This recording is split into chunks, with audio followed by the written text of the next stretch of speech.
Good morning বন্ধুরা, তোমরা সবাই কেমন আছো? আশা করছি সবাই ভালো আছো আর আমিও ভালো আছি। আর আজ আমি নিয়ে চলে এলাম তোমাদের জন্য সেকেন্ড ব্লগটা আমার নিয়ে। জানি না তোমাদের জন্য কীরকম ভিডিওটা হতে পারে। তো আমি প্রথম ভিডিও করছি, তো একটু হয়তো ভুল হতেই পারে। আর যারা যারা আমাকে সাবস্ক্রাইব করেছো তাদেরকে আমার অনেক ধন্যবাদ। আর এরকম পাশে থেকো, আর আমি এরকম তোমাদের সাথে ভিডিও শেয়ার করতে থাকবো। ভিডিওটা অনেকদিন ছাড়া হয়নি, আজ আমার ননদের রিকোয়েস্টে আমি ভিডিওটা করেছি, আর তোমরা দেখতে থাকো। সকালবেলায় আকন্দ ফুল দেখিয়ে তোমাদেরকে সকালটা শুরু করছি। সূর্যটা হালকা রোদ উঠেছে, তারপর আমাদের মিষ্টি সকালবেলায় মর্নিং ওয়াক শুরু করে দিয়েছে। আর রাতে দুধ রুটি হয়েছিল, সেটাই সকালবেলা ব্রাশ করে আমি খেতে বসে গেছি। আর সকাল সকাল আমাদের মা আলু খুলতে লেগে গিয়েছিল, কারণ আলুগুলো চন্দ্রমুখী আলু, আর আজকে খুব আকাশটা মেঘলা হয়ে গিয়েছিল হঠাৎ করে, তাই মা বলল আলুগুলো খুলে নিই। আর আমাদের আরুষ আমাদের গাছের টমেটো তুলতে লেগে গিয়েছিল।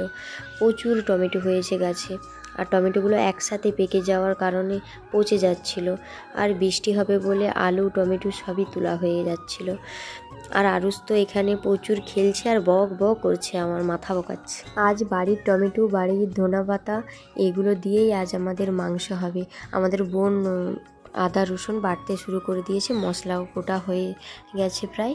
আর মাংসয় নুন হলুদ লঙ্কা গুঁড়ো দিয়ে ম্যারিনেট করা হয়ে গেছে। বাবা আর আমাদের কচি মাংস খাবে না, তাই দুজনের জন্য 2 চাকা মাছ দিয়েছি। আর এদিকে ভাতটাও বসিয়ে দিয়েছি, ভাতটা হওয়ার মতো হয়ে গেছে। ঝটপট করে মাছগুলো ভেজে নিলাম, কারণ আমাদের কচির গ্যাস হয়েছিল, তাই ওকে মাংস দেবো না মাছ দেবো, তাই বাবার জন্য আর আমাদের কচির জন্য মাছটা করে নিয়েছি ভেজে। আর তেলটা গরম করে আলুটাই ফার্স্ট তুলে দিয়েছিলাম ওই তেলে। আলুগুলো ভাজা হয়েই যাচ্ছিল, ভাজা করে নিয়েছি।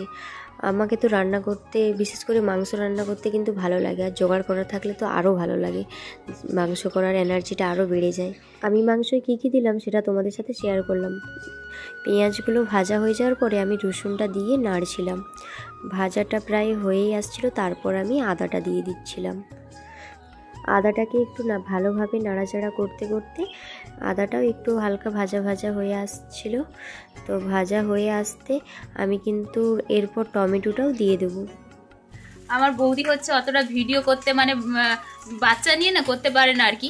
আর আমি আমার কি হয়, তো এখানে এলে হচ্ছে একটু একটু করে ক্লিপস নিয়ে রাখি, কিন্তু আমাদের আরুষটা না প্রচুর দুষ্টামি করে, সেই জন্য বৌদির ইচ্ছেও হয় না যে ভিডিও করতে।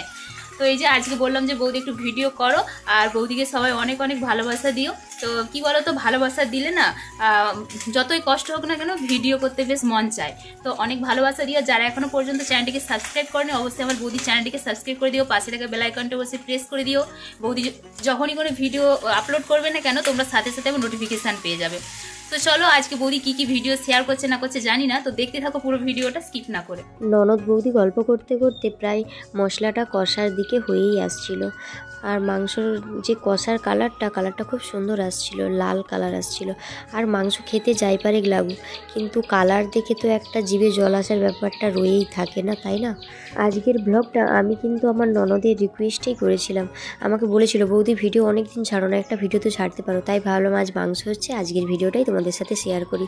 মাংসটা কষা হয়ে যাচ্ছিল, আর কষার কালারটাও এইরকম এসেছিল, একটু লাল ভাব। তো লাল লাল মাংস কে কে খেতে চাও তারা কিন্তু কমেন্ট করে জানাবে আমাকে। আর আমার ক্যামেরাটা কিন্তু আমার ননদই ধরেছিল, বলছিল বৌদি তুমি রান্না করো, আজকের ভিডিওর ক্যামেরাটা আমিই ধরবো। একা একা ভিডিও করতে না আমার ভালো লাগে না, কারণ আমি একা একা অনেক ভিডিওর ক্লিপস তুলতে পারি, আবার অনেক ভিডিও ক্লিপস তুলতে পারি না, সেই জন্য মানে ভিডিও ছাড়ার আমার এনার্জিটাই থাকে না। দেখতে দেখতে মাংসটা দেখো প্রায় কষা হয়ে গেছে, আর ঝোলও হয়ে গেছে, জল দিয়ে দিয়েছিলাম। এখন কিন্তু ঘড়ির কাঁটা বিকেল 4টা, তাই আমি ঘুম থেকে উঠে আমার চুলগুলো আঁচড়াতে লেগে যাচ্ছিলাম। এত রোদ পড়ছিল আমাদের জাথালে আর কি, বাড়ির একটু বাইরের সামনে। আর আমি ঘুম থেকে উঠে পড়া মানে আমার ছেলেও ঘুম থেকে উঠে দুষ্টামি চালু করে দিয়েছে, একটা বেল নিয়ে খেলতে শুরু করে দিয়েছে। তারপর আমি ঝাঁটাতে শুরু করে দিয়েছি, সব বাড়ি টাড়ি পরিষ্কার করে ঝাঁটিয়ে নিলাম। আর তারপর বাসনগুলো পড়েছিল তো ধুয়ে নিলাম।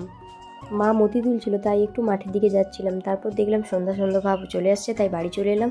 এরা ভাই বোনে তো দুষ্টামি আর একটু খেলতে শুরু করে দিয়েছিল। বাবুকে বললাম বাবু বোনকে একটা কিস করো, বোনকে একটু চুম খেয়ে নিল। আমার ভিডিওটা প্রথম থেকে শেষ পর্যন্ত দেখার জন্য অনেক অনেক ধন্যবাদ। আর এরকম পাশে থাকলে আমি আরও ভিডিও তোমাদের জন্য ছাড়তে পারবো। Tata, bye bye.